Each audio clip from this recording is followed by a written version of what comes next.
तो ऐसा उनके लिए क्या सिखा सकते हैं? सिद्धांत, वैल्यूज, आई थिंक वैल्यूज बहुत ही पर्सनल चीज होती है।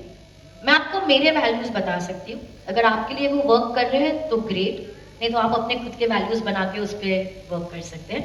मेरा पर्सनल वैल्यू ये है कि कभी भी अपने नेवर डिसीव योर आर्ट, अपनी कला को कभी धोखा नहीं देना चाहिए, अपनी कला से कभी झूठ नहीं बोलना चाहिए।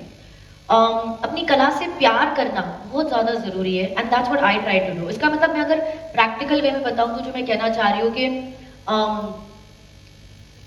मैजिक का पूरा आर्ट फॉर्म चलता है रहस्य पे।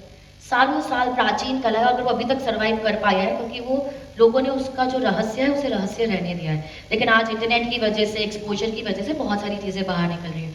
तो मेरा पर पर्सनल वैल्यू ये है कि I don't like to teach magic, I don't like to sell courses, I don't like, मेरे को पर्सनली भी अगर कोई आके बोलेगा कि मैजिक सिखा दो, भले वो कितना ही बड़ा आदमी हो जाए, कितनी बड़ी कंपनी हो जाए, वो मुझे कितना भी पैसा दे दे, लाइक मैं जादू तो मैं नहीं सिखाऊंगी, तुमको और क्या चाहिए तो बता दो। तो नॉट जस्ट दैट, अगर कहीं जादू हो रहा है, ऑलरेडी एग्जिस्टिंग मैजिशियन कोई जादू कर रहे हैं और मुझे लगता है यार मैं कुछ बोलूंगी तो शायद बेटर हो सकता है, या अगर उन्होंने मुझसे कुछ भी हेल्प मांग ली, मतलब मैजिक अगर कहीं भी हो रहा है तो वो अच्छा होना जरूरी है। क्योंकि अगर एक जन का जादू अगर अच्छा होता है तो उसके पीछे 4 लोगों के जादू अच्छे होते हैं। तो I think that is a thing, अपने आर्ट से प्यार करना, उसके साथ ऑनेस्ट रहना, उसकी आड़ में 4 दूसरी चीजें नहीं करना।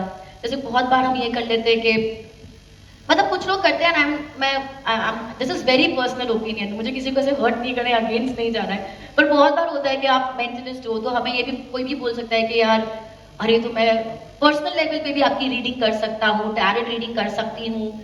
That is something I am very, I feel it's an art form, ये एक कला है और इस कला को बहुत इज्जत मिलनी चाहिए एज एन आर्ट फॉर्म। मुझे ये भी लगता है कि the reason people have loved me so much is because I have been very honest about the art. मैं बहुत सच्चाई के साथ लोगों के सामने गई हूँ कि देखो ये कला है, हम हर जादूगर जो करता है वो बहुत मेहनत करता है। एक 3 सेकंड का जो सिक्का गायब करने वाला एक एक्ट है, वो करने के लिए 3 महीने लगते हैं, उसके बाद वो 3 सेकंड में होता है। तो वो हार्डवर्क की रिस्पेक्ट होनी बहुत जरूरी है, and being true to the art is very important. Suhani, मेरा नेक्स्ट क्वेश्चन जो है वो 2 पार्ट में बटा हुआ है।